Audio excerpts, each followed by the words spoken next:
The dragon, a sacred creature of ancient China, symbolizes strength, power, dignity, and determination. Dragons represent wisdom and intelligence. They are revered as wise and enlightened beings with great knowledge and insight. As the dragon dance unfolds before our eyes, we are reminded of the importance of seeking wisdom and embracing the lessons that life presents us. Its vibrant colors and synchronized movements are enveloped in the spirit of protection and auspiciousness that the dragon represents. Today, we begin our celebration on the new page of the Chinese Canadian Museum with a dragon dance, blessing us with wisdom, fortune, and energy.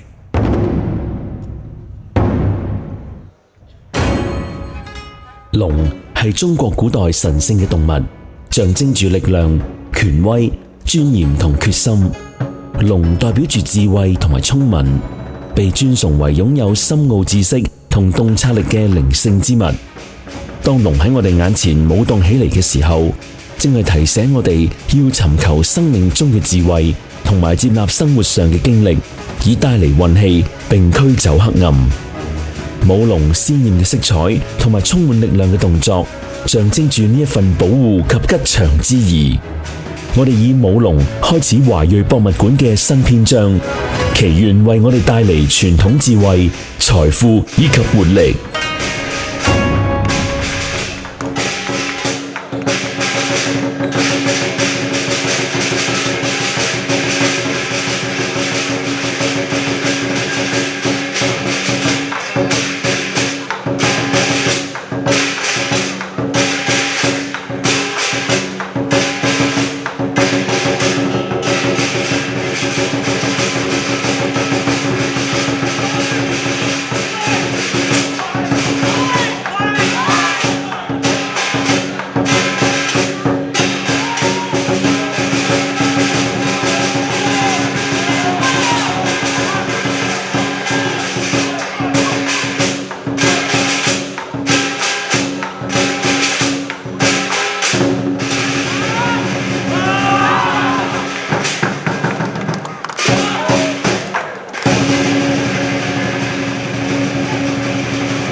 Ladies and gentlemen, honorable guests, welcome to the official opening ceremony of the Chinese Canadian Museum.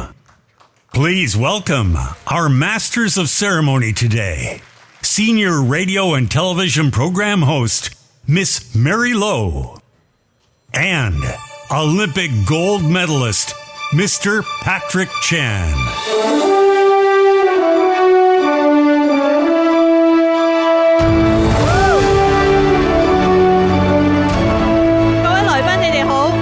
呢一個十分之精彩嘅舞龍表演啊，亦都寓意住一個充滿能量嘅開始。各位來賓，大家好！剛才看到一個十分精彩的舞龍的表演，以代表着一個充滿能量的開始，對吧 ，Patrick？ Good morning, everyone. Honored guests and Mary, my partner today. I am delighted to be a part of this amazing event, opening ceremony of the Chinese Canadian Museum. 係啊 ，Patrick 啊，咁啊，其實咧咁多位嘅嘉賓，咁多位尊貴嘅嘉賓在場啦，咁我哋都好榮幸咧，可以同大家一齊咧就係見證住華裔博物館嘅開幕禮嘅噃。The Chinese Canadian Museum serves as a platform to celebrate the rich cultural heritage of families like mine, who as immigrants worked tirelessly, overcoming countless obstacles to lay the foundation for my success and allowing me to chase my dreams. Their sacrifices, resilience, and unwavering support have instilled in me a deep appreciation for my Chinese roots and a drive to make them proud. The museum's opening not only honors our collective past, but also inspires me to contribute to the future and empowering future generations of Chinese Canadians. 好同意 Patrick 咁講，其實咧我自己都係移民嚟到加拿大呢一度啦。咁嚟到呢一度之後咧，覺得整個社區有好多唔同嘅機會，政府或者係好多方面咧，亦都有不同嘅支持，令到我哋可以做自己想做嘅事情。咁喺呢一度咧，我哋已經當咗加拿大呢一個係屬於我哋一個嘅屋企，同埋去到外國嘅時候咧，人哋問我你係邊個國籍啊、邊度人啊，我都會好自豪咁話俾人聽 ，I am Canadian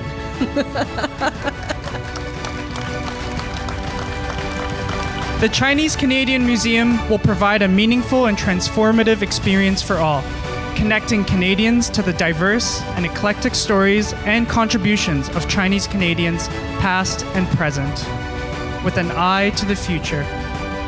The museum's goal is to foster respect, understanding, inclusion, collaboration, and serve as a place where people can gather to bridge cultures, communities, and generations.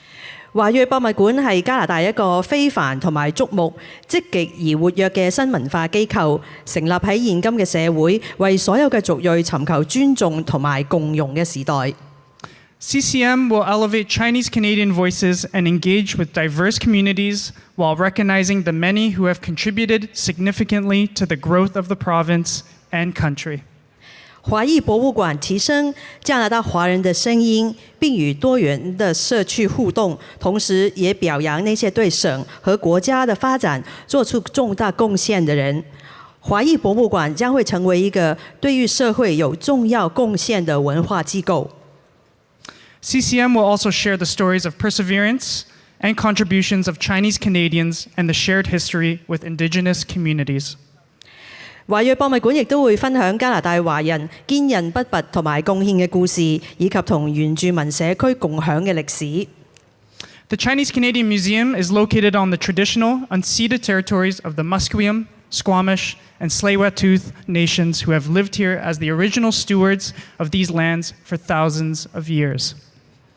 We had arranged for Squamish Nation Hereditary Chief Ian Campbell and Musqueam Cultural Representative Vanessa Campbell on behalf of Elder Larry Grant and Chief Wayne Sparrow to join us to provide the territorial welcome.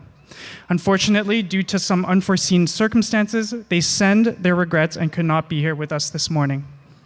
We value and uplift the interconnected histories and experiences of Indigenous peoples and Chinese Canadians. We invite you to witness the stories we have prepared in the museum, including an incredible commissioned 5-foot aluminum artwork you will see in the front lobby called Embracing Diversity by Musqueam artist Susan Point and her son, Thomas Cannell. 今天各位聚集于马斯琴、史过米树和斯里华图原住民族的传统祖先未割让的土地上。那这些土地是数千年之前他们来到这里的原住民负责维护的。我们本来安排了史过米树的酋长 Ian Campbell 和马斯琴文化代表 Vanessa Campbell 代表长老 Larry Grant 和酋长 Wayne Sparrow 一同出席今天的开幕典禮。可是由於發生了特別的情況，他們表示遺憾，今天早上沒辦法跟我們共同出席。我哋今日咧聚集喺馬斯琴、史哥米殊同埋斯里華圖原住民族嘅傳統祖先未割讓嘅領土上邊，而呢一啲嘅土地係數千年前嚟到呢一度嘅原住民負責維護嘅。咁我哋本來咧就安排咗史哥米殊嘅世襲酋長 Ian Campbell 同埋馬斯琴文化代表 Vanessa Campbell 代表長老 Larry Grant 同埋酋長 Wayne Sparrow 一同出席嘅。咁但係好可惜，因為由於發生咗某啲特別嘅情況，佢哋咧今日咧就嚟唔到出席。不過咧，佢哋都好希望咧，就係今日我哋呢一個嘅開幕典禮能夠成功。我哋重視並強調原住民同埋加拿大華裔之間嘅相互關聯嘅歷史同埋經驗，誠意邀請你去到博物館觀賞我哋精心準備嘅故事，其中包括咗一件特別創作嘅5英尺鋁質嘅藝術品，你將會喺大堂嗰度咧就會見到㗎啦。呢個藝術品叫做擁抱多元性，作者咧就係馬斯琴藝術家 Susan Point 同埋佢嘅仔 Thomas Cannell。Mary, what a turnout today. Yeah. We have, I think,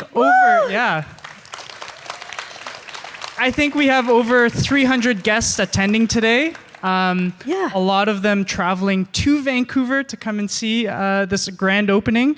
We have folks from Toronto, Ottawa, Saskatoon, Calgary, Nanaimo, Victoria, even Portland and San Francisco. Wow. Thank you so much for joining us today. 係啊，好似頭先 Patrick 咁講啦，今日我哋現場咧有超過300位嘅貴賓，咁啊當中咧都嚟自唔同嘅地方嘅，譬如話有多倫多啦、渥太華啦、沙斯卡通、卡加里、納內莫、域多里、波特蘭，甚至乎三藩市都有。好多謝晒你哋咧專程今日嚟到參與嘅 ，thank you。The Chinese Canadian Museum has been very fortunate to have received support from all 3 levels of government. We have many elected officials, but first let me acknowledge Federal Minister Mary Ng, Premier David Eby, Minister Lana Popham, and Mayor Ken Sim, who will be giving us their remarks shortly. We also have Senators Yuen Paul Wu, Yona Martin, Mobina Jaffer, and retired Senator Dr. Vivian Poi。華裔博物館好榮幸得到3級政府嘅支持，咁亦都得到好多官員嘅支持。咁啊特別要感謝加拿大聯邦部長伍鳳儀、卑詩省省長尹大衛、卑詩省廳長布限尼同埋溫哥華市長沈官健，佢哋稍後時間呢亦都會發表一啲嘅講話嘅。我哋仲有參議員胡元炮、Yona Martin 同埋 Mobina Jaffer， 以及係退休參議員利德偉博士。華裔博物館很榮幸得到了3級的政府，還有就是多位的官員的支持。我們特別要感謝加拿大聯邦部長伍鳳儀、卑詩省省長윤大衛、卑詩省廳長布賢尼以及溫哥華市市長沈關健，他們稍後呢會發表講話。那我們還有參議員胡元豹、Yona Martin、Mobina Jaffer 以及退休的參議員李德惠博士。Could I ask all the elected officials to stand and be recognized? Ladies and gentlemen, please join us in giving them a round warm of applause. 多謝晒今日出席嘅各位政府官員，大家俾熱烈嘅掌聲佢哋。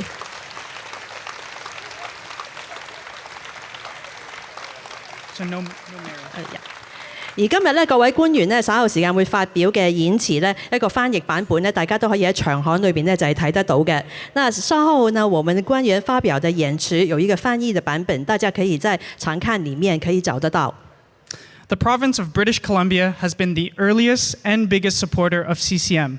A commitment was made in 2017 to establish a Chinese Canadian museum, and over these past 6 years, the province has invested more than $48 million to establish the museum, provide pivotal support in the planning phases, the purchase of the Wingsang building, and to support museum renovations and ongoing operating costs. We could not be here today without this vision and commitment from the province. 卑詩省喺好早期開始一直以嚟咧都非常支持華裔博物館嘅。喺2017年，省府咧作出咗成立華裔博物館嘅承諾，並且喺過去6年投資咗4850萬加元嚟到建立呢一座博物館嘅。無論喺規劃階段買入博物館建築物，以及係博物館嘅翻新同埋運營成本方面，都提供咗好關鍵性嘅支持。卑詩省一直以來都非常支持華裔博物館。在2017年，省府做出了成立華裔博物館的承諾，並且在過去的6年投資了4850萬的加元建立博物館。無論在規劃的階段、購入博物館的建築物、博物館的翻新，以及於這個運營成本上，都提供了關鍵性的支持。May I now invite the Honourable David Eby, Premier of BC, to say a few words. 跟住落嚟，我哋有請卑詩省省長尹大偉為我們致辭。有請卑詩省省長尹大偉為我們致辭。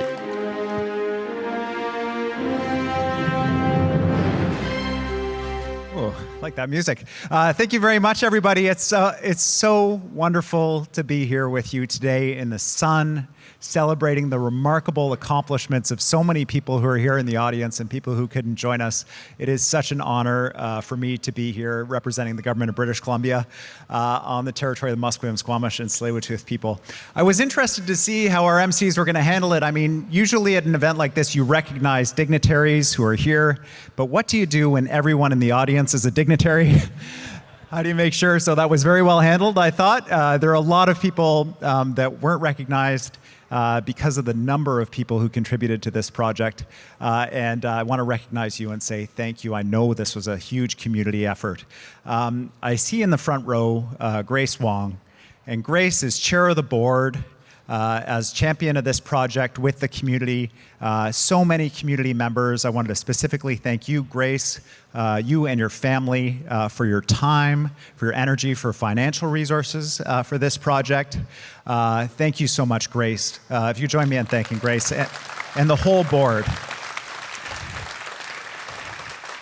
You know, retired Senator Poi at the Lamb family, long-established families provided significant financial support for this project. New immigrants to British Columbia, the Bai family, a significant contribution. So many other families with smaller contributions, what they can to recognize. This project has pulled together energy and support from across the community, from both diaspora community, but also from people who just know that the story of Chinese Canadians, and particularly in British Columbia, needs to be told. The reason for, I mean, there are a number of politicians that I'd like to recognize in the crowd, but there are two particular government officials, current and former, that I'd like to recognize. First is George Chow. You know,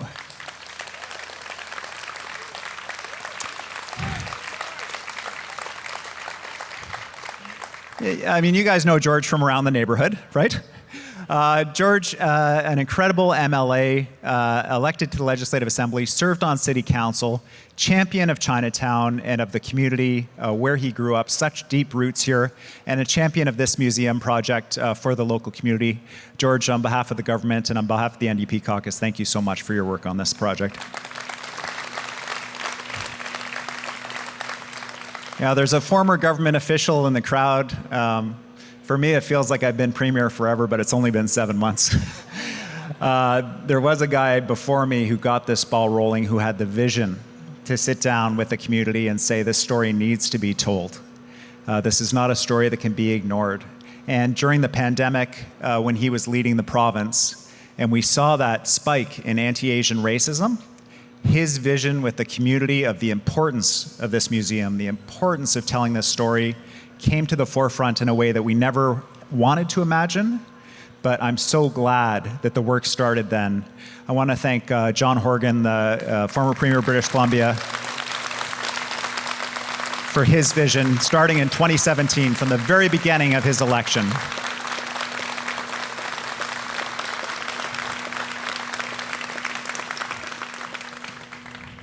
Still trying to get as popular as John Horgan.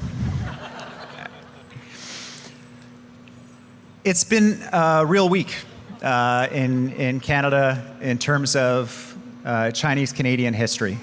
You know, in our biggest city in Canada, we saw a Chinese-Canadian mayor elected for the first time. Incredible. Congratulations, Olivia. And we also saw people gathering in Ottawa to mark the 100th anniversary of the Chinese Exclusion Act. This is the most racist piece of legislation ever passed in our parliament. And we can't forget that that legislation was championed and pushed from the province of British Columbia. And when people gathered there, I wasn't there.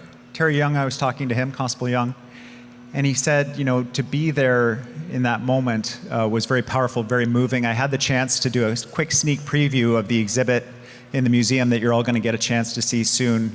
And you get a sense of the deep history and the hurt and the pain that that legislation caused when it was passed.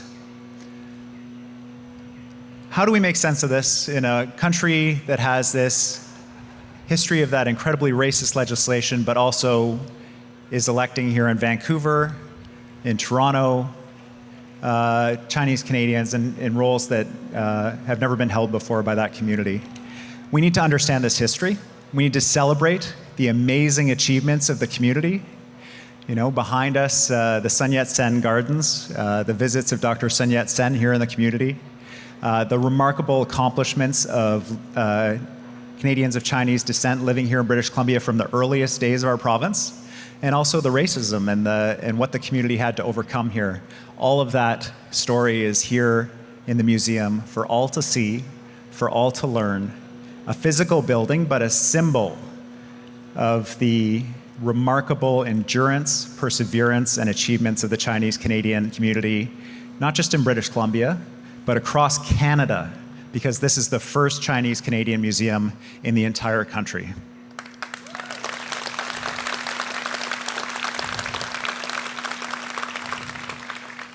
There are two other folks, hard to describe how to recognize these folks. I had the opportunity just before this event started to meet 3 generations of the Yip family. 3 generations. Yip family, can you put your hands up? This is the family. This is the family that, thank you, that lived in this building, that grew up in this building. I said, did you ever imagine that you'd grow up in a museum?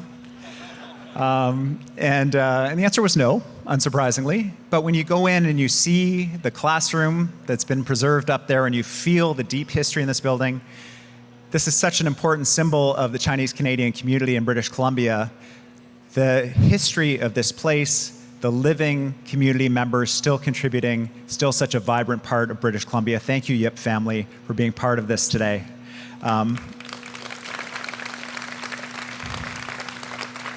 And then finally, last but not least, I think that maybe Bob Rennie only made one bad financial deal in real estate in his entire career. And it may be in the deal that he made to contribute this building that he spent years renovating, to restore it to its glory, to preserve that classroom, to make sure that it wasn't torn down, and to protect the oldest building in Chinatown for generations of people to come, not just the building, but then to decide to contribute that building with a significant donation to our shared effort with the museum board to establish this museum. The reason why we were able to work together to get this museum up and running within 6 years, which in museum time is very fast, but in government time is like light speed. The reason why we were able to do that was because of Bob's contribution, because of his vision, because of his generosity, and I wanted to thank Bob Rennie for that remarkable work.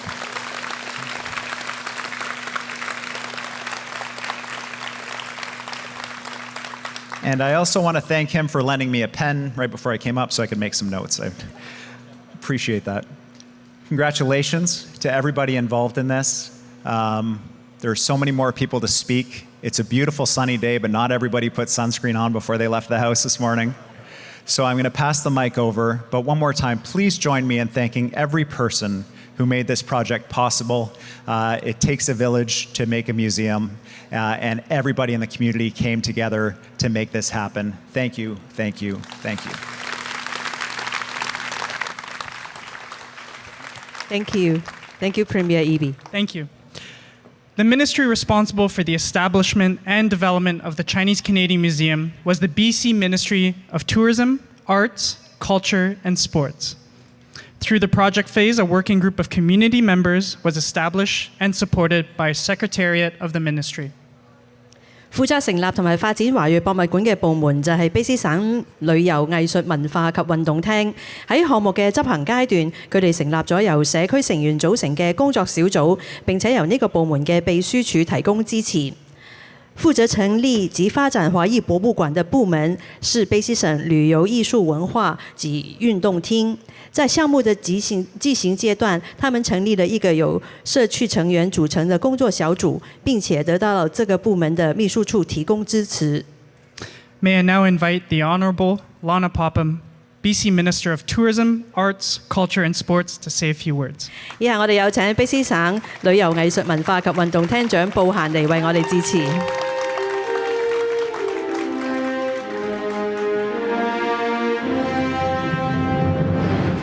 Thank you so much. I like this music as well. I think it should play every time we take a stage. I am Lana Popham. I'm the Minister of Tourism, Arts, Culture, and Sport, and I am incredibly grateful to be here today on the territory of the Musqueam, the Squamish, and the Tsleil-Waututh peoples. Such a pleasure to be with my colleagues today. You'll notice many of them spread out throughout this beautiful crowd. Thank you so much, Grace Wong, and the board of the Chinese Canadian Museum Society, Dr. Melissa Carmen Lee, and the museum staff for your unwavering dedication to establishing Canada's first Chinese Canadian museum. The hours that you put in are just unbelievable. We can't thank you enough.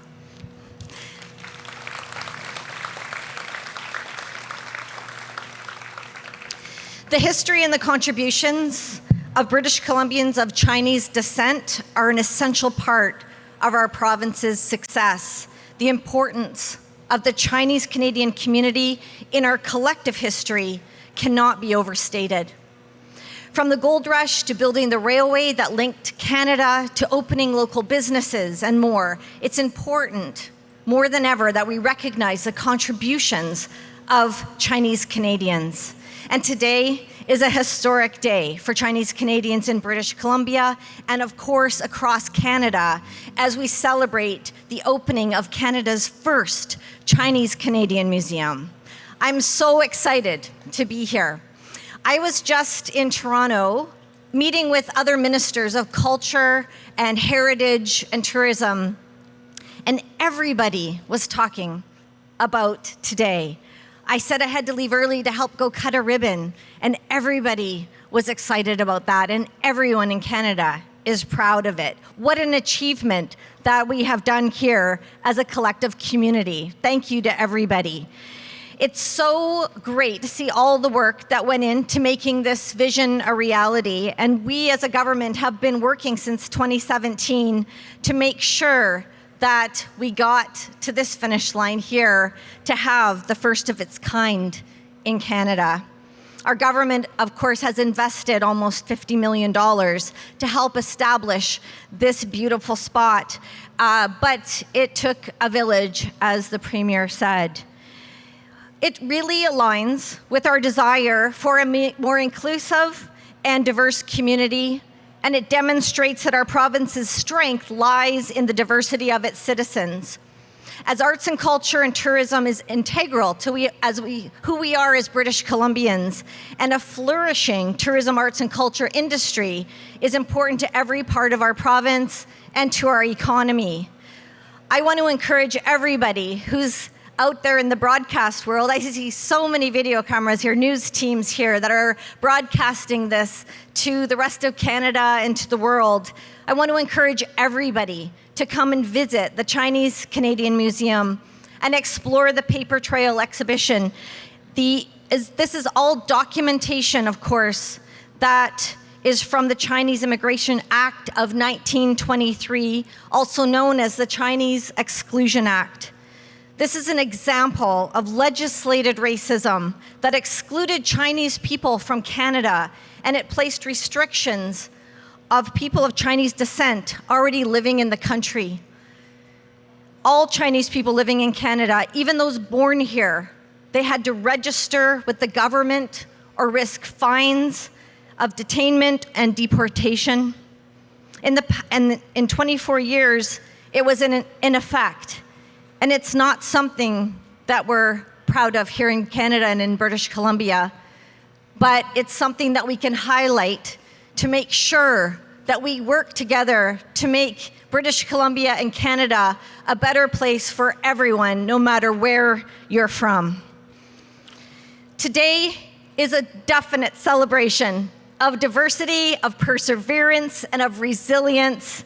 Congratulations to everyone who has made this a reality. Thank you. Thank you, Minister. The province of British Columbia and the city of Vancouver signed a memorandum of understanding back in 2018 for the establishment of the Chinese Canadian Museum in Vancouver, Chinatown. The museum is so grateful to the city of Vancouver for their recent approved funding of $584,000 toward operating and infrastructure support. 卑斯省同埋溫哥華市喺2018年簽署咗一份諒解備忘錄，喺華埠唐人街建設華裔博物館。博物館對溫哥華市批出嘅58萬4千元運營及基礎設施嘅支持基金表示深深嘅感謝。卑斯省與溫哥華市在2018年簽署了一份諒解備忘錄，在華埠唐人街建設華裔博物館。博物館對溫哥華市最近批准了58萬4千元的運營和基礎設施的支持資金，表示深深的感謝。May I now invite His Worship Ken Sim, Mayor of Vancouver, to say a few words. 跟住我哋有請尊貴嘅溫哥華市市長沈官健為我哋致辭。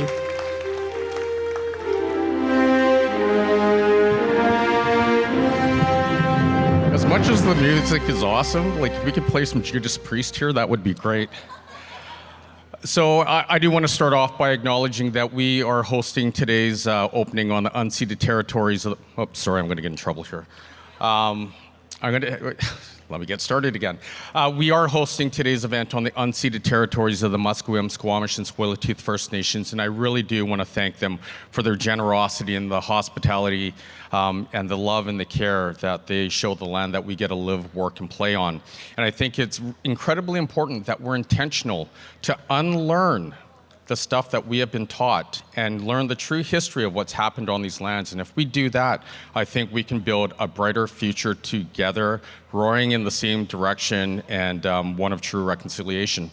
And so, as was mentioned earlier, the Chinese community has a deep, close bond with the First Nations of these lands. There was a time when, as we know, the Chinese people of Chinese descent did not have rights on these lands. And it was the Musqueam First Nation that stepped up and leased land to people of Chinese descent so they could actually grow crops to feed their families, but also to build a life for them. So these are the stories that need to be told, and they are told in there. So please, unlearn the history of what's happened on these lands. Now, it is an honor to be here today, and I'm here not only as mayor, but I do want to highlight my partners in council, park, and school board. We're all equal partners. We all row in the same direction. Well, maybe not the same direction all the time, but we do row together. Yeah, while we're cracking jokes left, right, and center here now. I do want to acknowledge that I do stand up here and I represent all of our team members. And like I said, it is an honor to be here today on Canada Day Eve, or as I like to call the 156th birthday of the best country on the planet. It's also, unfortunately, the eve of the 100th anniversary of the Chinese Exclusion Act, or the Humiliation Act, as was spoken about. Now, The Chinese Canadian Museum does celebrate the endurance and the triumphs and the incredible contributions of Chinese Canadians to our city, our province, and our country. And the Chinese Canadian Museum stands as a testament to the strength and the resilience of the Chinese community and our heritage and our culture. Now, everything in this building here has incredibly significant meaning.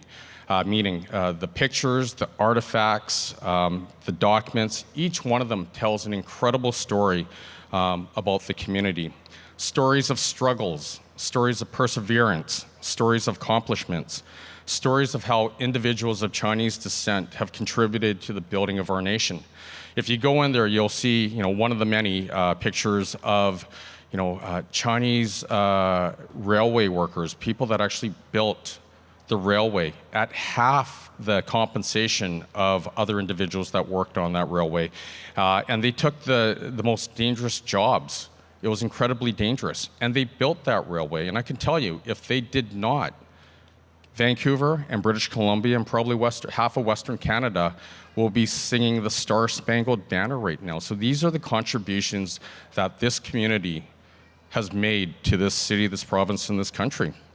And look, there's been a lot of talk about how we can decrease racism and acts of racism in our communities. And I can tell you, we can't legislate our way out of this issue. We can't just pass bylaws, we can't create laws, and we can't even enforce them. That's just the reality.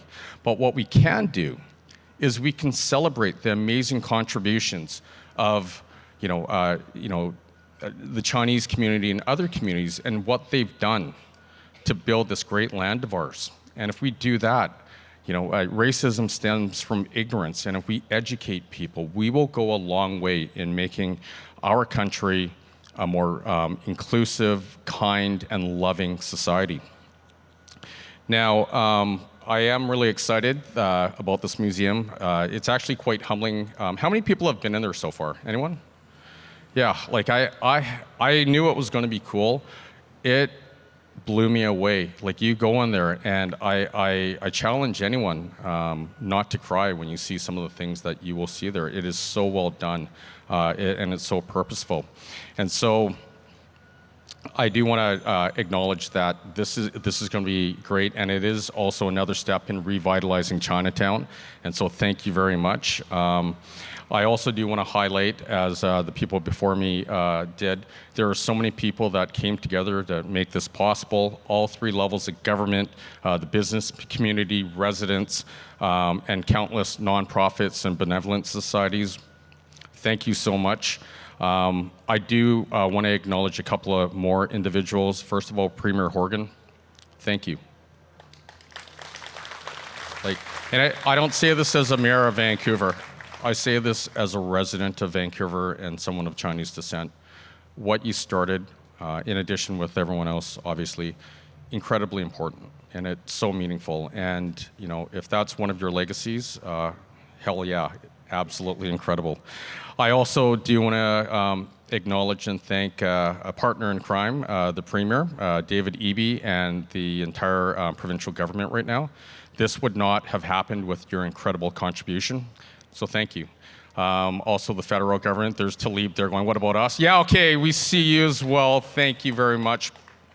And obviously, Grace and Bob, and there are a lot of families here who've made significant contributions, and a lot of people that donated even like $100. While it may not be a lot, I know it was really meaningful to those individuals, and it's meaningful to this. So thank you so much. It's an honor to be here, and this is very humbling, and it's incredible. Thank you.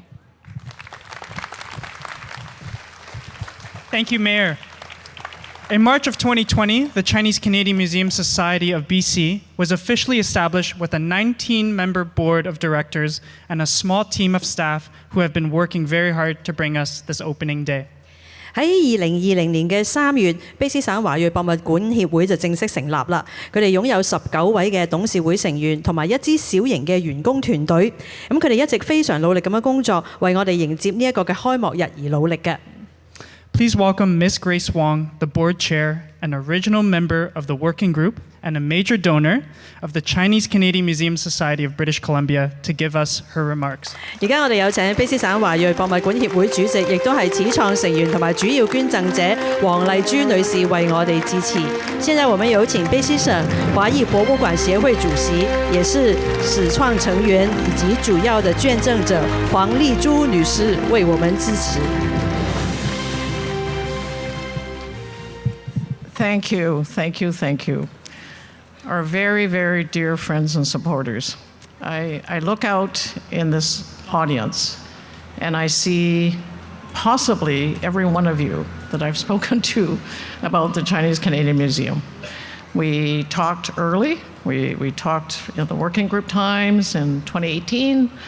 We talked to community through the dialogue sessions in 5 cities of the province. We formed in March 2020, and we talked some more. We talked about where will we place this museum. And then in February 2022, with the help of the provincial government and the amazing announcement, we were able to acquire the Wing Sang building with all that Bob brought to the table and what he was willing to partner with us on. And then now here we are. And I hope each one of you takes great pride in this, because this museum is for each of you, each of your families, and your ancestors, the generations that will follow you, and this museum is for all Canadians. I want to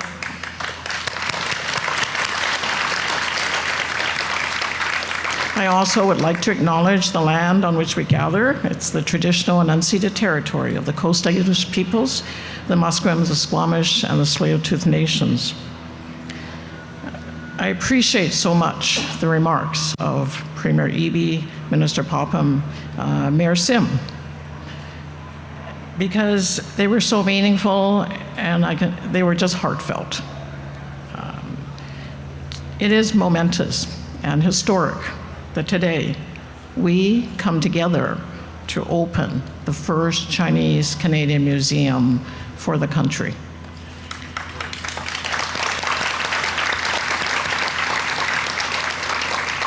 I remember in those conversations speaking to so many of you, those of you sitting in our founding patron section. I said, we have a special category called founding patrons. Those people that will join with us by the time we open this museum, make your contributions, because it's really both the financial resources, it's also a sense of standing together with us, together to open this Chinese Museum. So thank you to all the founding donors sitting all in this section here.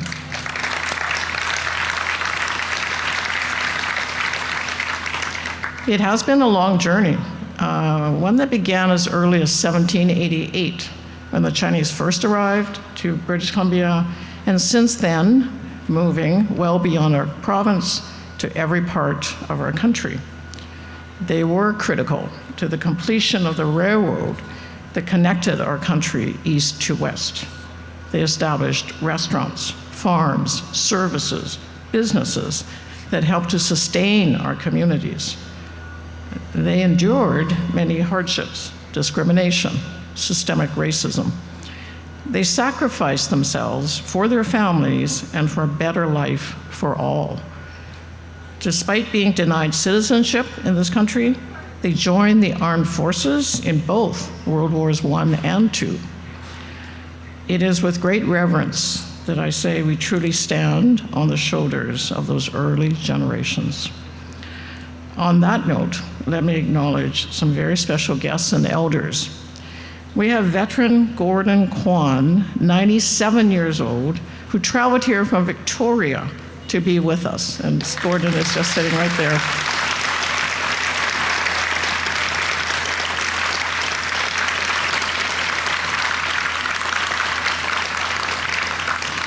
his interview is featured in the introductory gallery film series. As you enter the museum, it'll be on the main floor.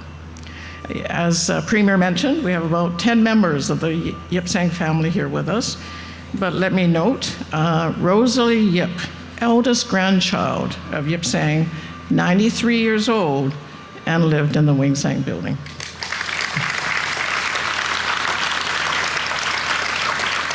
Yeah. And then Mel Yip, who also lived in the building and will be speaking later, and Audrey Yip, and again, welcome to every member of the Yip Sang family. Many Yip family stories and history will be shared in the Yip's period room and in the documentary film Everlasting, all on the 3rd floor. I can assure you that the Chinese Canadian Museum will honor all of this history. Like all museums, our primary mandate is one of public education.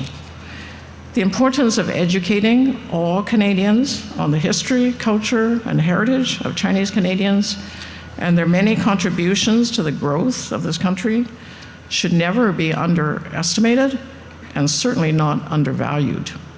It creates a foundation to both inform our present and shape our future.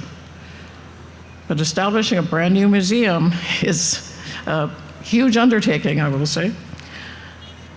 I very sincerely want to acknowledge all those who supported us and just share a little bit of the journey that brought us here.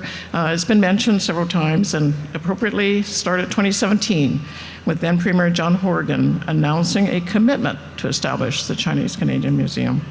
A working group was formed of 22 broad-based community members to develop the idea of the museum. We have many of the working group members here. The group held consultation sessions in 5 cities and online input. We heard from hundreds and hundreds of people. Then, in March 2022, our society was formally established. It is a nonprofit, independent society with a board of directors, but with a provincial mandate to form the museum. The commitment and support of the province is truly foundational in making it possible to have this museum. And I think as an indicator of just how they are committed, we have every single minister that served on this file. And that's over the period of since 2017. We have Minister Lisa Baer, we have former Minister Melanie Mark, and of course our current Minister, Tourism, Arts, Culture, Lana Popham. Special thanks to MLA George Chow. He played a very special role. He chaired the working group and has remained a champion of the CCM. And of course, many other members of government, again, are here. Many of you here, again, supported this project. So to all of you, let me invite you to stand and be recognized. And working group, all the working group members who are here. A number of you, there you are. Thank you. So I think, again, those folks in the working group that from 2018 thought, okay, here's this project, and so where is it going to go eventually? But here we are. I want to acknowledge also the Ministry Deputy Minister's Office because they really did so much work supporting that early working group, supporting the museum. So they also deserve much of our thanks.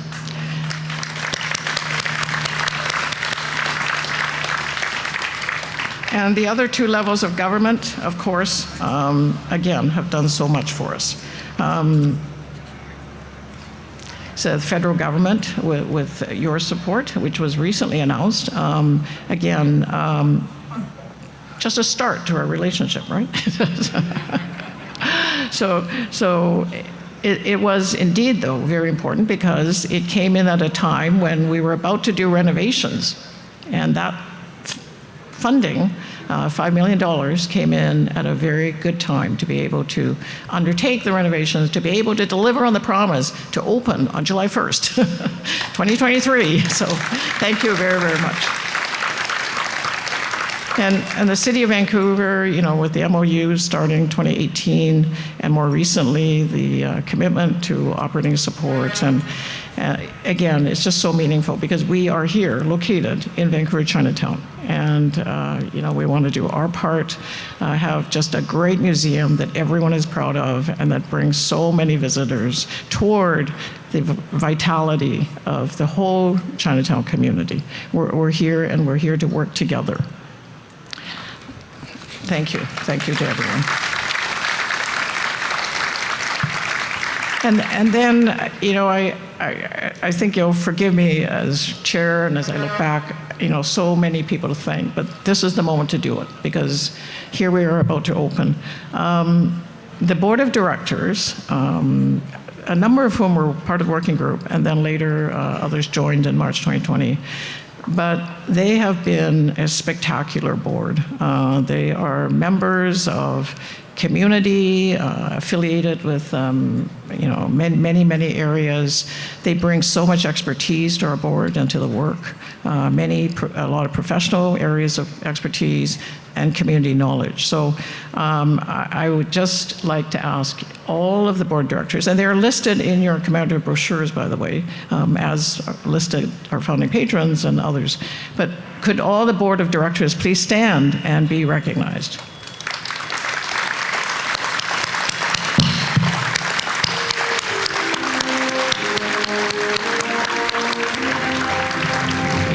I think if they sent us a bill for the many hours they do, the monthly board meetings, the committee meetings, the maybe answering my phone calls when I call them and ask for their opinions and thoughts and advice. So just an incredible board, and they deserve all of our collective thanks.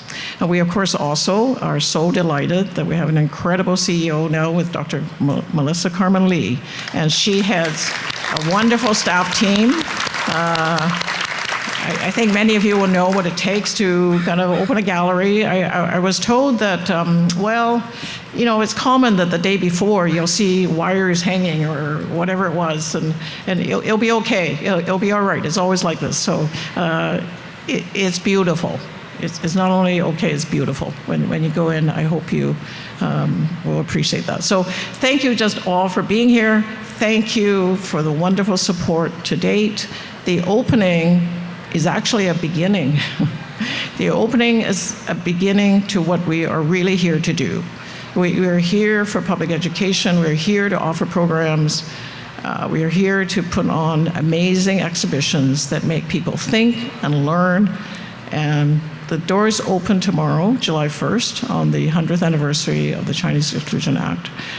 We're very fortunate that Catherine Clement, the guest curator, had already been putting on so many years of work collecting these papers from across the country.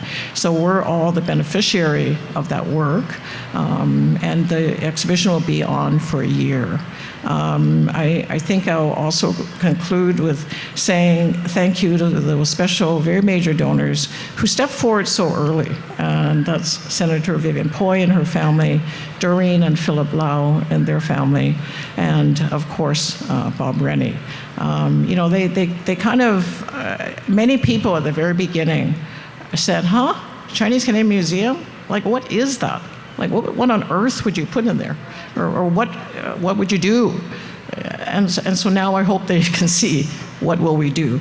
But people that believed in us even before we started, maybe that's why we call them all founding patrons, they joined with us in forming this museum. So thank you very, very, very much.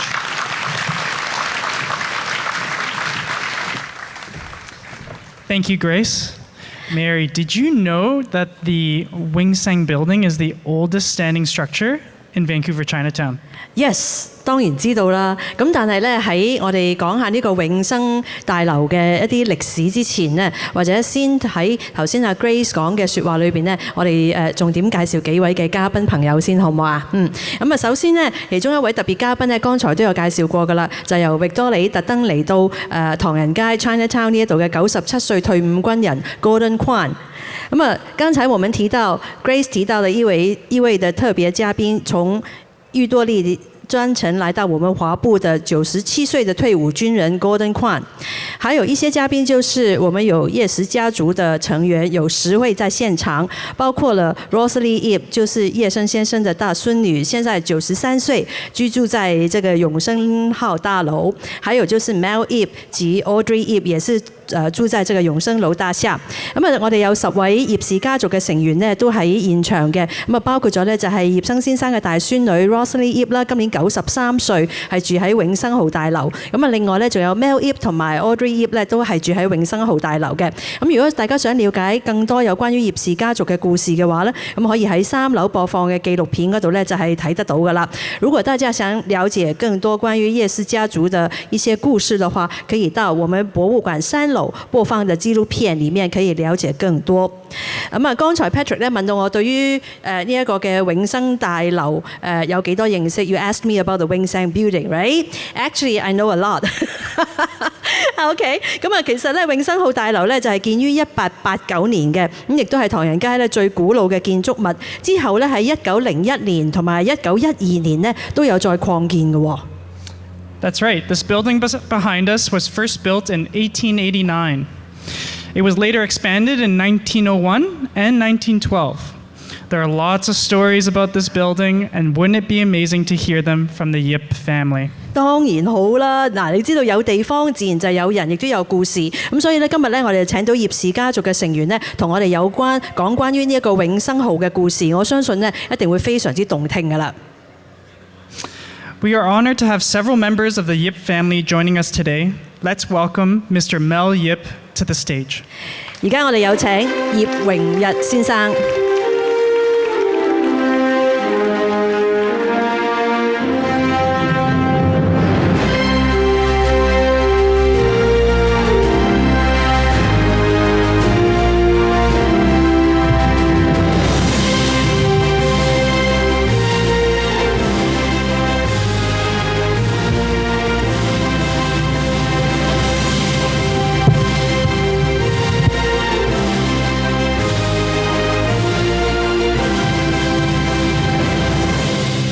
Thank you. I was hoping the cloud would cover the sun when I speak, but I guess I wasn't lucky. When I was first asked to speak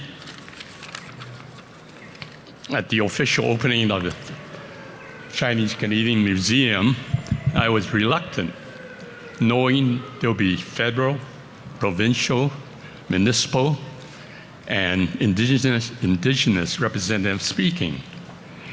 But my anonymous ghostwriter, speechwriter, came through. So if you don't like the speech, don't blame me. And I don't know her name or his name. Good morning, honored dignitaries and guests. My name is Mel Yat Wing Yip. My cousins would call me Yat. The museum staff would call me Mel, but I answer to both, so it's sometimes very confusing. I am one of the many grandchildren of Yip Sang, the original builder and owner of the historic Wing Sang building, now the site of the Chinese Canadian Museum. Yip Sang left China, traveled to California to find a better life for himself, but finally, thank goodness, settled in Vancouver. He came with nothing, but became a successful merchant and agent for the Canadian Pacific Railway. He built the 2-story Wing Sang front building, and you could still see it standing here in 1889. In 1901, he extended and added a 3rd floor to house his family. Yip Sang had four wives, 19 sons, and 4 daughters. And in 1912, he built the back 6-story brick building to adequately accommodate his expanding family. It was truly remarkable and unique situation in Canada back then to have 3 wives living in the building at the same time, one on the 3rd floor, the front building, the others on the 5th and 6th floor of the back building. My grandfather was a very lucky man. My parents were married in Hong Kong in 1921. My mother was born there from a family of 6. So you can imagine her cultural shock. Not only having to leave her family, but going to a strange country and living in a building with a father-in-law, which is quite normal. But 3, you heard it correctly, not 1, 2, but 3 mothers-in-law. So for the ladies in the audience, having 1 is bad enough, but 3 at the same time is quite unusual. And so many brothers-in-law, sisters-in-law, nephews and nieces. My father was number 8 son, and we lived on the 6th floor of the back building with my grandmother and 3 other brothers. And my uncles, I have to call them name, number 4, 6, and 12 family. I don't know the real names, so let's just go by numbers. Can you imagine 4 families on 1 floor sharing a kitchen, 1 refrigerator, 2 toilets, and a bathroom with a bathtub? I lived there for 15 years, from 1935 until 1950. It's unheard of now, but I had to sleep in the same bedroom as my parents for 15 years because of the necessity due to the lack of available space until we moved out in 1950. I had a wonderful life growing up there. I was provided with all the basic needs of food and shelter. The building was a very happy place, celebrating many birthdays, and wedding celebrations. I was never lonely, having my grandmother, uncles, aunts around me, and many cousins to play with. Our family was close-knit, and everyone looked after each other. Even though our building was full of people, our daily lives were never chaotic. I managed to arrive at school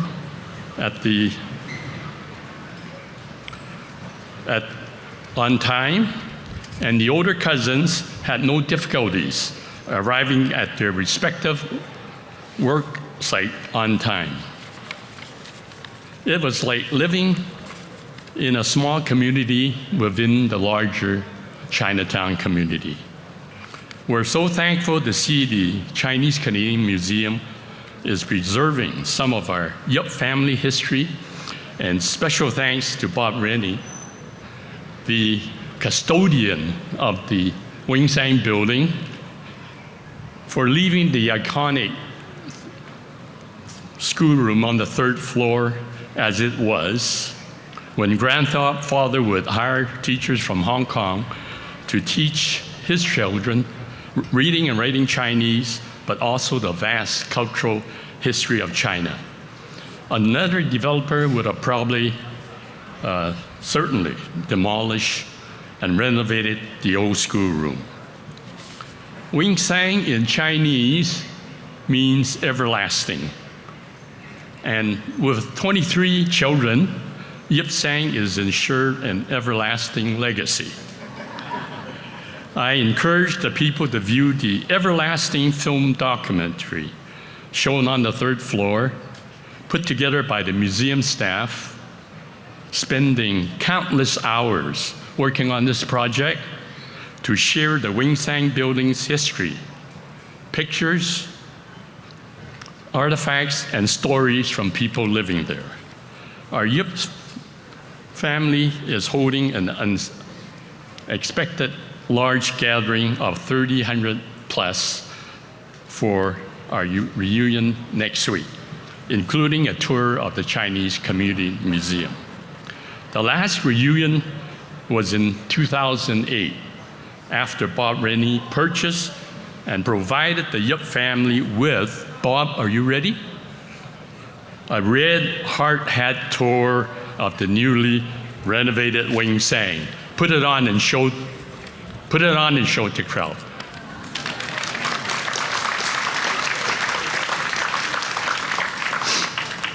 Our Yip family tree was also revised in 2008, showing 5 generations of descendants from one person, Yip Sang.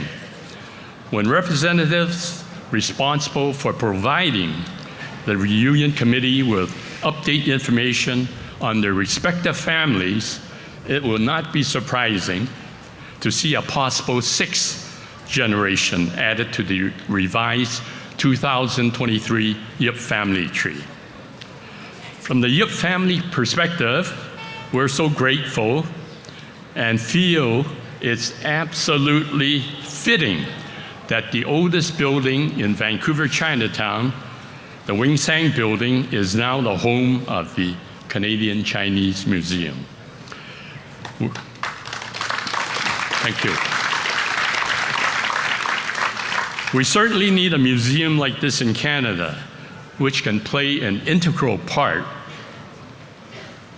of educating future generations by sharing so many historical stories, struggles, and challenges faced by the early Chinese immigrant to be fully recognized in Canada, which only happened in 1947, culminating after the successful legal arguments in the courts to repeal the 1923 Chinese Exclusion Act. I'm proud to say one of the 2 lawyers involved in this epic legislation was Yip Sang number 17 son, Doc Yip. Thank you.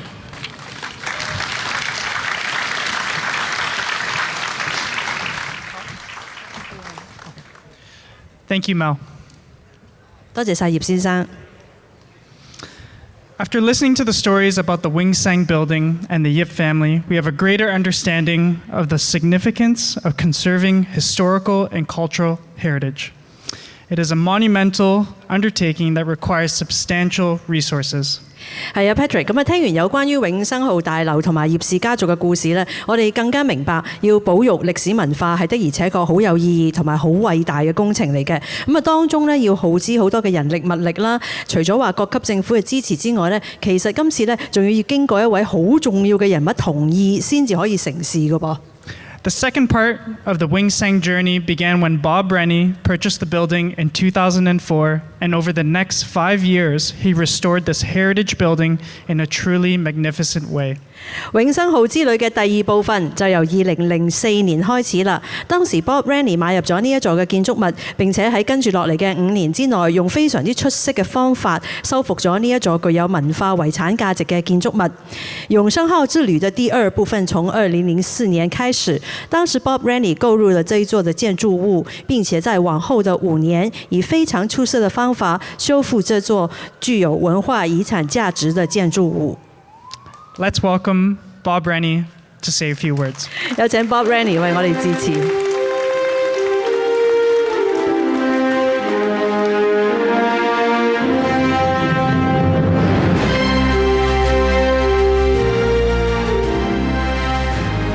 It's the first time with music. Mel, thank you very much for your heartfelt words. And I told Mel earlier that I would send someone back to the house and get the red hat. When I believe we had just over 350 of the Yip Sang family through the building on August the 2nd. 08. We tried to get 888, but that would have been a weekday and it wouldn't work. And unlike what Catherine Clement have done and what Melissa have done, when we did that in August of 08, we said the building would be finished. It was 1 year in the planning. We weren't finished until 09, so everybody had to come through a hard hat tour, and we just turned on a dime. But I get asked often, why we picked Chinatown, why as a family, Carrie folks, Wendy Chang, Faith folks are sitting here from the family. It was the downturn of the economy in 2008 when we did that. But I grew up in East Vancouver in very humble beginnings, and my next door neighbors, Mr. and Mrs. Chin, they had a very successful son, Raymond, and in 1965, they said he was moving to the British properties. So I was 9, 10 years old, and I remember saying to my parents that if Asians, blacks, and the Jewish community were not welcome, and now they are, why would he go somewhere where he's not welcome? And I went on to meet an artist, Kerry James Marshall, who said to me, if you go in a museum and you don't see a black painting, a black figure in a painting on the wall, you think it doesn't belong. And that was in the 90s, and we started to collect social justice. The museum was put into an area that had challenges because it married to social justice. I have a saying that I use all the time, is it social jewelry or social justice? Unfortunately, it's usually social jewelry, but what we see today is absolute social justice. I too won't go through everybody's name, but seeing the journey from Premier John Horgan to Premier David Eby, to see the journey from Lisa Baird to former Minister Melanie Mark, to Lana Popham sitting here, and Lana and I have maintained a relationship even when she was in opposition. And it was just really important as a family that when, I don't know whether it was Grace or Raymond, but who approached me of the Gang of 22 and asked if we would part with the museum. And I got my son involved, and my son said to me partway through is, you can't be Bob. You're not going to get emotional over this. Once we say we're going to do this, we're going on a 6-month journey with all levels of government, and you cannot back out. And one of the reasons that held me in there was because of today. I have stood 3 to 5 times a week in the passageway you'll see when you go through the building, and I have explained to anybody coming new to the building that between 1923 and 1947 only 50 Chinese citizens were allowed to immigrate to Canada. I said it the last time I spoke at the Chinese Canadian Museum, as Canadians we tend to hide our racism very, very well. And there's a saying that Angela Davis has said on the racist side, that when they come for you in the morning, they're going to come for you at night. I think what I see are 3 levels of government doing right now here, that when they help solve things in the morning, they're going to help solve things at night. And just in our journey as a family, we have never stepped up like this before, but I am so comfortable that this is the right thing. When I see philanthropic leaders in the audience like Brant Louie, like Carol Lee, what she's doing up the block, and we're all going to start working together to stabilize Chinatown, what the Mayor of Vancouver is doing to stabilize Chinatown, what Mary Ng has only started to do, because I can't give more than you, Mary, so you're going to have to step up. And it's awkward speaking before you've stepped up to the podium. But I don't have a lot more to say other than we are so proud as a family. The rest of my children aren't in town and not able to be here today. But just thank you for allowing us to be part of your community. Thank you.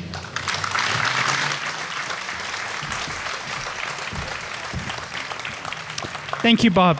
The museum is truly grateful to you and your family for your care of this building as they become the next stewards of this historical and cultural gem in our community. 唔該晒 Bob， 咁我哋非常之感激你同埋你屋企人嘅心意，你哋都成為咗新一代嘅守護者，守護我哋嘅社區當中呢一座極具歷史同埋文化價值嘅寶藏。We have heard from all the distinguished guests who shared the story of the Chinese Canadian Museum from its inception to the present day. As the museum will officially open to the public tomorrow, what lies ahead and what can our audience expect to see in the future? We would like to invite the following guests to share with us. 我哋先後聽過好多位嘅嘉賓分享有關於華裔博物館由第一日開始到而家嘅故事。嗱，聽日7月1號咧，博物館就會正式開放俾觀眾去參觀㗎啦。咁博物館未來嘅方向又會係點樣呢？而家我哋有請華裔博物館嘅行政總裁李林嘉敏博士同大家分享。May I now invite the CEO, Dr. Melissa Carmen Lee, to say a few words.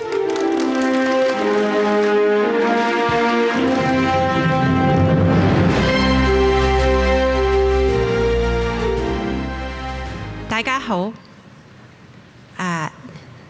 大家好. What a pleasure it is to welcome you to this exceptional place on this special day. I'm thrilled to be standing in front of the permanent home of the Chinese Canadian Museum, Chinatown, Vancouver's oldest and most historic building. I hope that this museum will serve as an inspiration to others by showing how great things can be achieved when community members work together. The Chinese Canadian Museum provides a forum and a place for us to bring together stakeholders to share our histories of hardship, richness, and culture, to continue the long march of those who came before us, a march for a more just, more equal, more free, and caring Canada. This is also a special moment because of the unique role that we hope the museum plays as a gateway into the historic and artistic traditions of the Chinese Canadian diaspora for Canadians and international visitors alike who wish better to understand our place in Canada's history. I look forward to the museum already inspiring the next generation as a place for discovering Canada's cultural and rich history and how the diversity of Canadian identity can be more readily reflected in the new museums of today. We are thrilled to be launching our inaugural exhibition, The Paper Trail, curated by Catherine Clement. In the late 19th century, white Canadians faced the prospect that Chinese and other Asians might become a significant portion of the population of Canada. In response, 100 years ago, they passed a series of laws excluding Chinese people from immigration and citizenship. This national exhibition reveals the hidden histories behind the Chinese Immigration Act, which excluded the Chinese community from Canada. I hope the Paper Trail will be an incredibly powerful experience for anyone who comes here to visit, but I hope it will be particularly powerful for our young people. Growing up here in East Side Vancouver, I was one of many kids in my neighborhood that never saw myself reflected in the museums, concert halls, and cultural centers. I know the feeling of not belonging in a cultural space, of seeing immigrant families that were like mine never understand why their histories, their cherished belongings, could be valued enough to be on display in an exhibition. And today, as CEO, I know how that feeling limits the horizons of too many of our young people.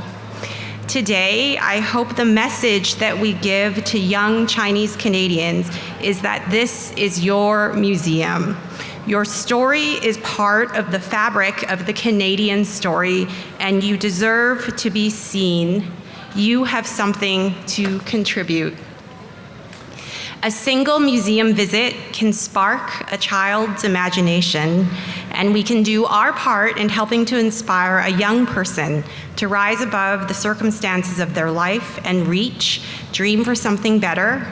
Museums can help incite and spark creativity, encouraging the imagination and reach of the next Douglas Young, George Chow, Patrick Chan, Simu Liu, Chen Honggo, Mary Ng, or maybe the next Ken Sim.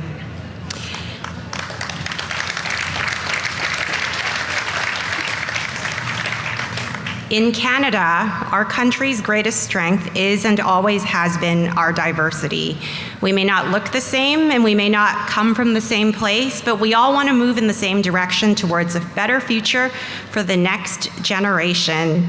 And that is the power of museums when we open our doors as wide as possible, both to the communities and artists we embrace and to the young people we seek to uplift. That's what happens. And I am so proud to be here today as we open these doors.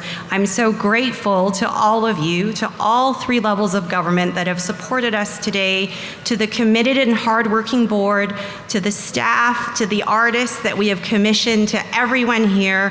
Thank you for making this day possible. And I truly cannot wait to open the doors of this extraordinary museum and see how we can contribute to Vancouver, Chinatown, the province, the country in the years ahead. Thank you. Thank you, Melissa. Thank you. Last Friday, in the Senate chamber, there was a very special commemoration of the 100th anniversary of the Chinese Exclusion Act. A number of guests in this audience today were also in Ottawa last week for this commemoration, and we recognize Senator Yuanpao Wu and Ms. Teresa Wu Pao for their role in organizing the commemoration. 上个星期五，在渥太华的参议员议事厅举行了一场非常特别的排华法案100年纪念活动。今日在座的嘉宾有很多位在上个星期都有出席。那我们特别要感谢胡元豹参议员及鲍护颖仪女士参与筹备这个纪念活动。As part of that event in Ottawa, Parks Canada unveiled a commemorative plaque, and it was announced that this special plaque will find its home in the Chinese Canadian Museum. 喺渥太華上個禮拜嘅活動裏面呢，加拿大國家公園管理局展示咗一塊紀念牌，咁而且咧仲宣布呢一塊特別嘅紀念牌咧將會放喺華裔博物館裏邊添。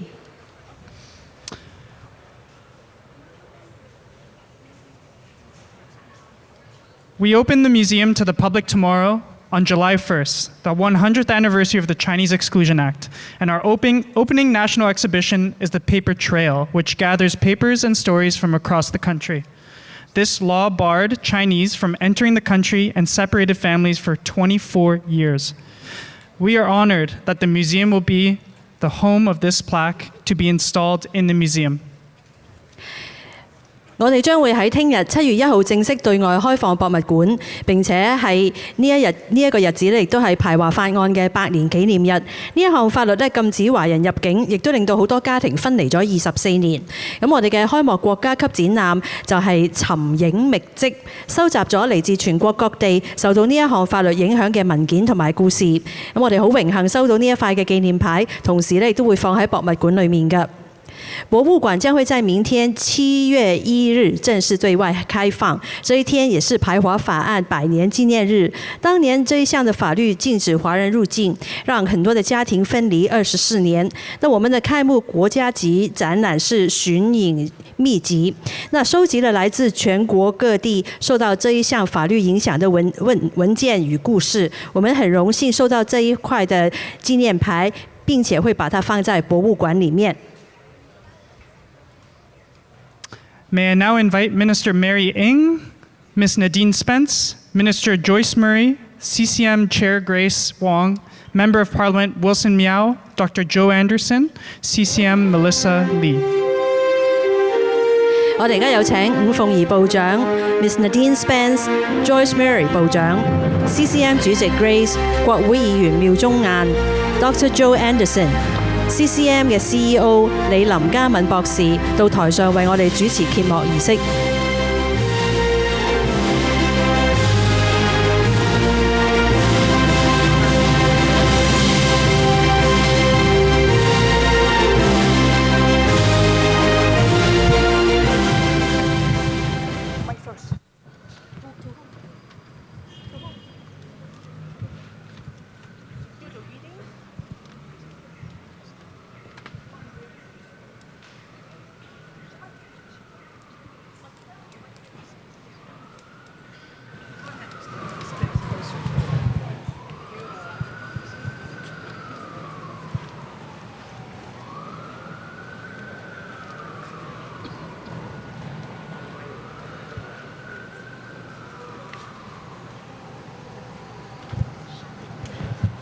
There we go. Okay. Before unveiling, we want to share the inscription that is on the plaque.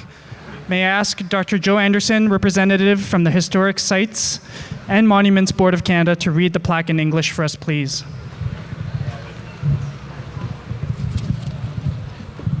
Thank you. It's an honor to be here and to represent the Historic Sites and Monuments Board of Canada. The text reads, "The exclusion of Chinese immigrants, 1923 to 1947. On 1 July 1923, Canada prohibited Chinese immigration. The Chinese Immigration Act, 1923, Chinese Exclusion Act, was the culmination of anti-Chinese racism and policies, including the head taxes, which it replaced. All Chinese persons living in Canada, even those born here, had to register with the government or risk fines, detainment, or deportation. The act impeded family reunification, community development, social integration, and economic equality. Chinese Canadian men and women successfully challenged this law, leading to its repeal in 1947. Still, their fight to dismantle racist immigration restrictions continued. Thank you, Dr. Anderson. May I ask Minister Joyce Murray, Minister of Fisheries, Oceans, and the Canadian Coast Guard, to read the plaque in French for us, please. Joyce. Thank you very much.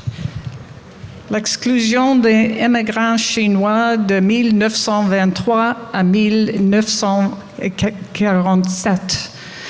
Le 1er juillet 1923, le Canada interdit l'immigration chinoise. Point culminant du racisme envers les Chinois et de politiques telles les taxes d'entrée, la loi d'immigration chinoise 1923, loi sur l'exclusion des Chinois, oblige toute personne chinoise au Canada, même celle née ici, à s'inscrire auprès du gouvernement sous peine de diverses sanctions. Cette loi entrave la réunification des familles, le développement communautaire, l'intégration sociale et l'égalité économique. Le militantisme des Sino-Canadiens et Canadiennes mène à son abrogation en 1947. La lutte pour abolir les restrictions racistes de l'immigration se poursuivent. Thank you, Merci. Minister. Thank you.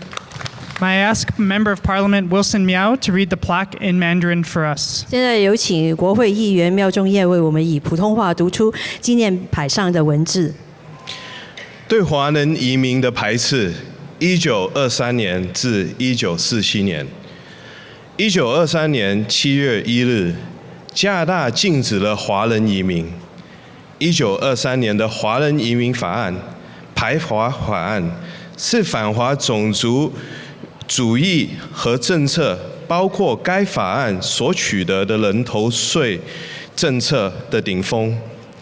所有居住在加拿大的华人，甚至是在这里出生的华人，都必须向政府登记，否则将面临罚款、拘留或驱逐出境的风险。该法案排除了家庭团聚、社区发展、社会融合和经济平等。华裔加拿大人成功地挑战了这项法律，导致该法律于1947年被废除。虽然如此，他们为消除种族主义移民限制而进行的斗争依然持续多年。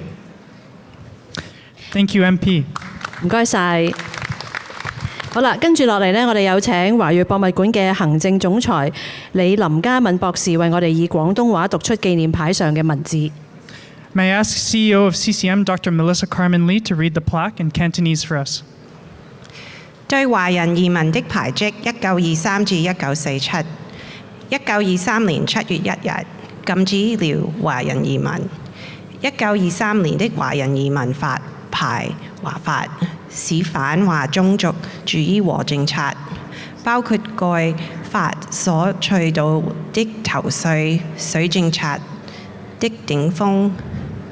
所有居住在加拿大的中國人，甚至是在這裏出生的中國人，都必須向政府登記，否則將面臨罰款、拘留或驅逐出境地風險。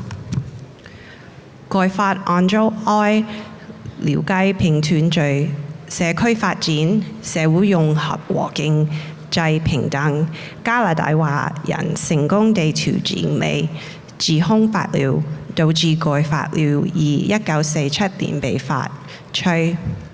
儘管二次加盟華取消種族主義移民限制，而種控的台仲仍繼續。Thank you, Melissa. 唔該晒 Melissa。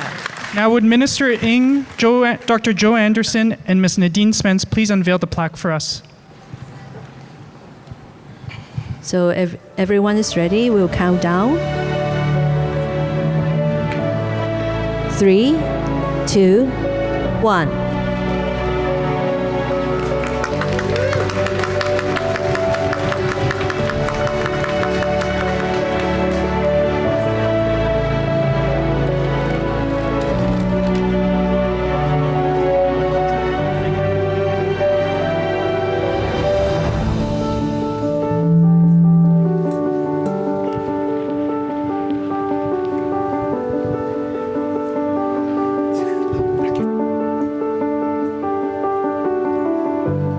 Thank you, everyone. Yeah, thank you. Could Minister Mary Ng stay behind on stage?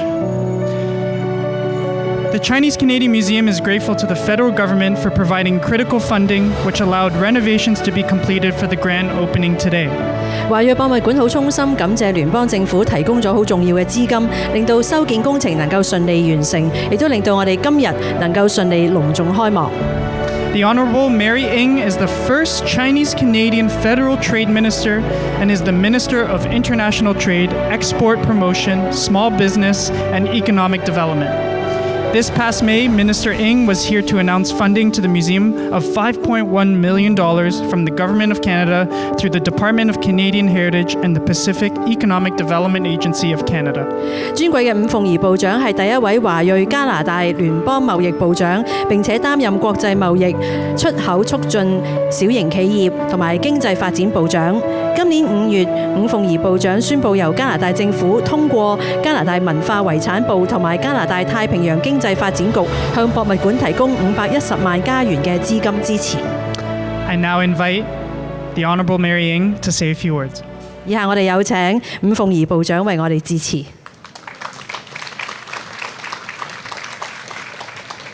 Good morning, everyone. Bonjour tout le monde. 大家好. Boy, I actually did a good Cantonese and Mandarin mix in there. For those who actually could understand that, that was actually impressive even to myself. What a pleasure it is to be here in Vancouver's Chinatown. I had a long list of acknowledgements, but because I now am at this part of the program, I think I will leave them behind. But suffice to say that it's terrific to be here with all of you. And I think it is every single one of us, all of us, that has brought us all to where we are today.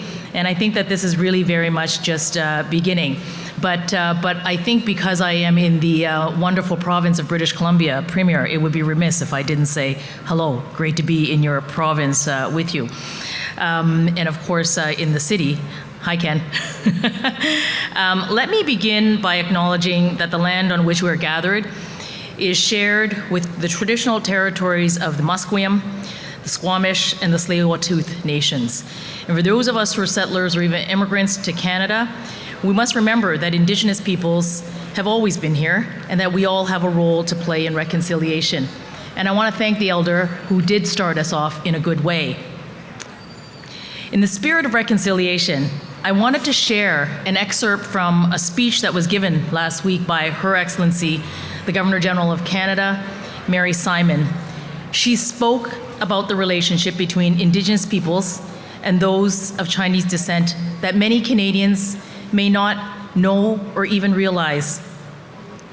It is a historically strong and long-standing relationship, going back to a time when Chinese laborers built the railways and the mines.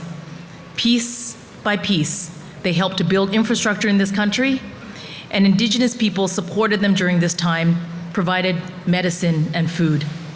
They helped each other out. When the law prevented Chinese businesses or restaurants from serving Canadians, Indigenous peoples frequented these places, and it was Chinese people who gave Indigenous jobs when no one else would. These acts of kindness supported between communities of different backgrounds and beliefs, and I quote Her Excellency, are the foundation of our modern Canada, a more inclusive Canada, and a Canada that is focused on reconciliation. I agree with Her Excellency. Today, I'm so pleased to be back here at the Wing Sang Building, the oldest building in Chinatown, This building has stood here since 1889 when it was built by Yip Sang, and I did manage to catch just a bit of your speech, Mr. Yip. And at the time, this building withstood the changing and at times challenging social and cultural elements around it. And think what this building, these streets, the storefronts, and the walls around this building, if it could talk, if they could talk, imagine the things that they would tell us. No doubt they would tell us some stories of the vibrancy of Chinatown and its people over the years, the determination of Chinese families in building a life for themselves, the hard work of Chinese merchants growing their businesses, of a community planting their roots and nourishing its culture and its heritage. But those stories and what this building and what these streets would also tell us are about the struggles of integration and acceptance, of facing prejudice and discrimination and racism, of being made to feel different and not belonging. Et c'est non seulement ici à Vancouver, mais dans tout le Canada. And this was not just here in Vancouver, but across Canada. So it's really special for me to be here for the official opening of the Chinese Canadian Museum, the first of its kind in Canada. It's going to be a place for Canadians. It's going to be a place for those visitors from around the world who come to British Columbia and here to Vancouver to see the critical repository of the Chinese Canadian experience that documents the art, the history, the heritage, and where its exhibits will highlight the stories of the complex and layered history of the Chinese Canadian community that are fundamentally part of the fabric of our country today, while also celebrating the invaluable contributions that Chinese Canadians make to creating the Canada of today.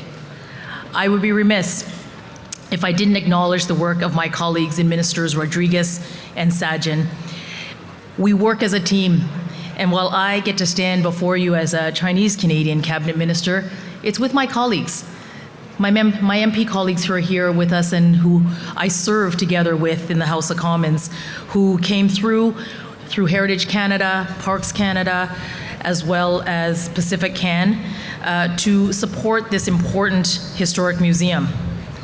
This building also witnessed another very dark part of Canada's history, the enactment of the Chinese Exclusion Act. Almost 100 years to the day, tomorrow, on July 1st, 1923, the House of Commons in Parliament where I serve today as a member of Parliament passed a new law. That new law, the Chinese Immigration Act, known as the Chinese Exclusion Act, barred people like me, likely many of you, and your families from coming to Canada. The Exclusion Act not only prevented new Canadians from entering Canada, but it also reinforced negative stereotypes and prejudices among those in the Chinese community, and as a result, Chinese Canadians face immense discrimination and racism during this period, and were subjected to discriminatory laws, racial profiling, and social exclusion. But Chinese Canadians, resilient and their perseverance, didn't give up. They didn't accept this discriminatory treatment lightly. They organized and they launched advocacy after advocacy to campaign against the repeal. Il s'agit d'une lutte longue et ardue que a nécessité l'unité et la résistance de la communauté chinoise. It was a long and arduous struggle that required the unity and resilience of the Chinese community. And finally, but I say finally, it was 1947. So in 24 years, it took 24 years to repeal this piece of legislation. May that never happen again. And you heard Bob, I think, come up to say that in that period, less than 50 Chinese people immigrated to Canada. And today, we are 1.8 million people strong.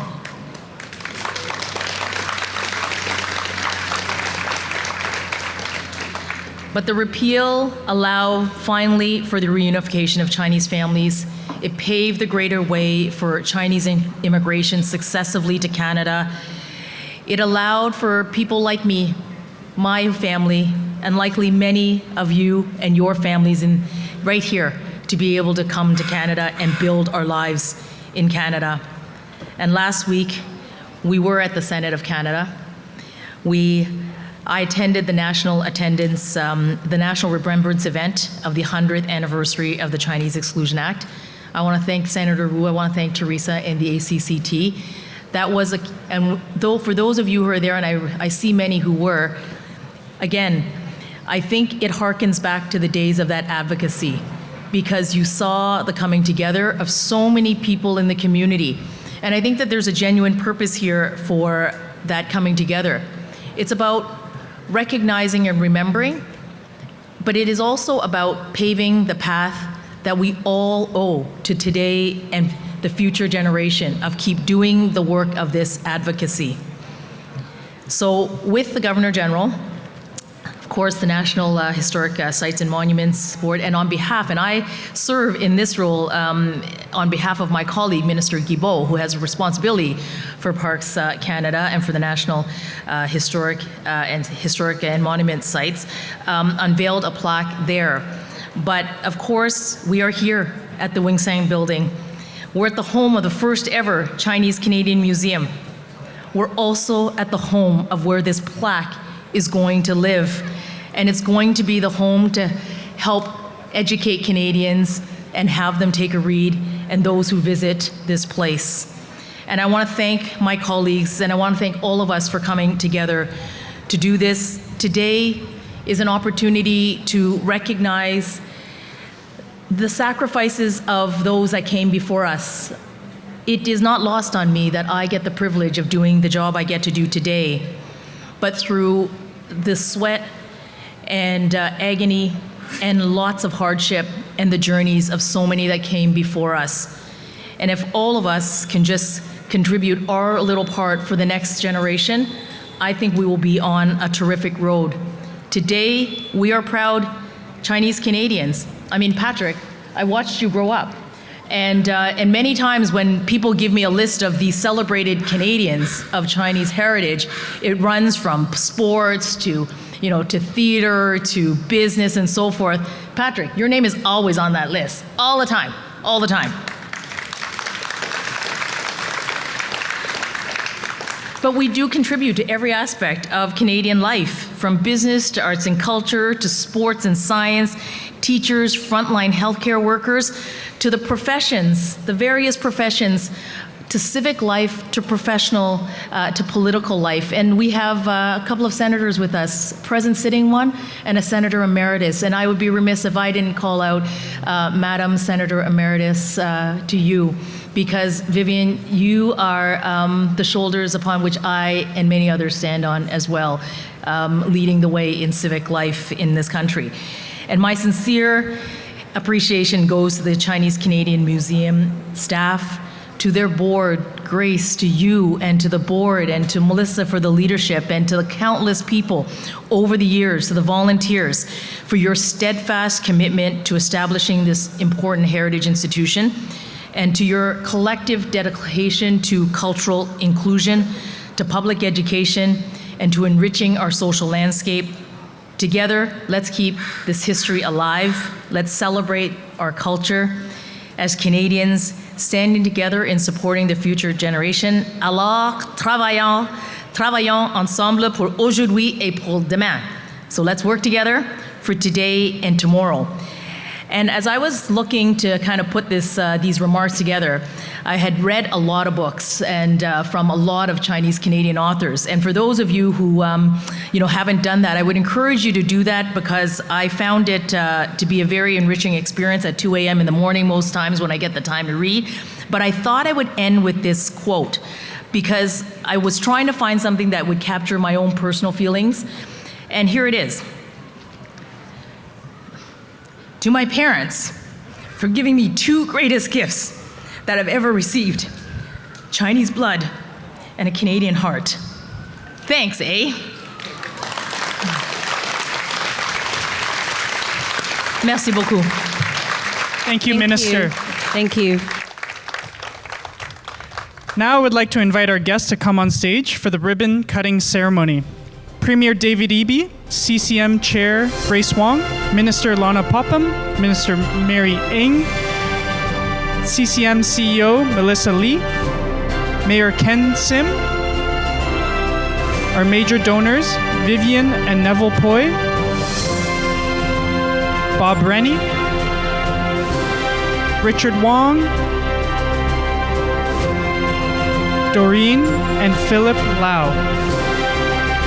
而家我哋有請以下嘅嘉賓上台進行剪彩儀式。尹大衛部長、CCM 主席 Grace、布閒尼廳長、伍鳳儀部長、CCM 嘅 CEO 李林嘉敏博士、沈官健市長同埋主要捐贈者 Vivian and Neville Poi、Bob Rennie、Richard Wong、Doreen 同埋 Philip Lau。Okay, let's pose for the photographer first. Yeah, no cutting yet. Okay. Let's take some pictures first.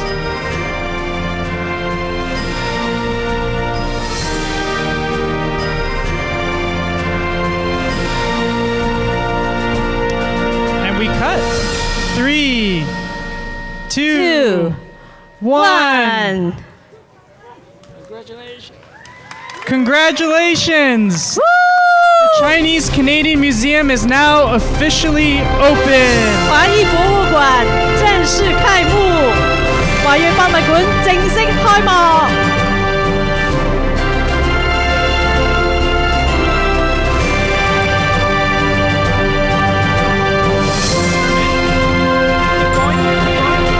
Thank you everyone for joining this historical moment. We are pleased to announce that the Chinese Canadian Museum will officially open to the public starting tomorrow, July 1st, on Canada Day. 多謝晒今日所有嚟臨嘅來賓。聽日 Canada Day 加拿大日7月1號就係華裔博物館正式對外開放嘅大日子，希望大家多多支持。而家咧請大家先繼續就座，一陣間咧我哋會按照你哋嘅座位嘅行數，請大家去進入去博物館先睹為快嘅。謝謝大家的莅臨。那現在呢，請大家繼續就座。稍後呢，我們會按照你的座位安排你們進入博物館先睹為快。Please remain seated. Next will be your exclusive first visit to the museum. We will be calling entry by row number. 好，现在先请大家保持原位。接下来我们会为大家安排，根据你的座位进入我们的博物馆参观。